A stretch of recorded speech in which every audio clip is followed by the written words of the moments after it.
देखबू ढोरी पीठता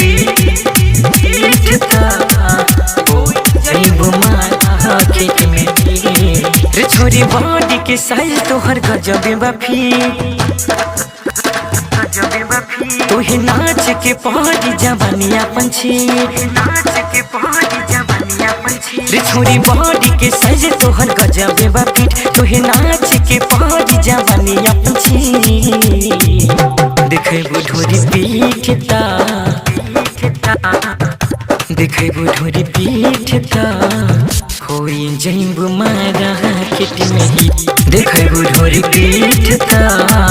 होई जाइबू मारा खेत में ही देखबू ढोरी खेत में अक्सर हमर पहले के छोरी तोहरे के लोग मंग कहरी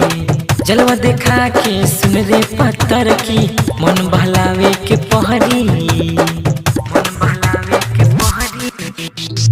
अक्सर हमर पहले के छोरी तोहरे के लोग मंग कहरी जलवा देखा के सुन रे पत्थर की मन बहलावे के पहरी अरे पत्थर चितन देही न तोहरे निखरे बारे बेलूरा त होई जइबू तेहू ठिकरे बारे पातर चितन देहिया तोहारे निकरे बारे बेलूरा त होई जइबू तेहू ठिकरे देखबू ढोरी पीठता देखबू ढोरी पीठता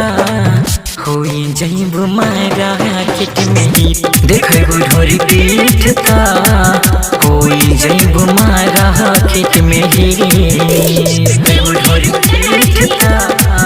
होई जइबू मारा खेत में ही चढ़ल जवानी बावे 16 की उम्र हो 36 पसीना तोहर 32 कमर हो लागी न खर्चा हो जाए चर्चा पर्चा सटाई तोहर गाँव शहर हो चढ़ल जवानी बावे 16 की उम्र हो 36 के सीना बाटे 32 कमर हो लागी न खर्चा हो जाए चर्चा पर्चा सटाई तोहर गाँव शहर हो रटा रवि खान के तो भी बुझी न चितरे मुन्ना राजा बनाई नया नया हितरे रटा रवि खान के तो भी बुझी न चितरे प्रीतम पर विश्व बनाई नया नया हितरे देखबू ढोरी पीठता देखबू ढोरी पीठता होई जाइबू मारा खेत में ही देखबू ढोरी पीठता होई जाइबू मारा खेत में ही प्रीतम रिकॉर्डिंग स्टूडियो।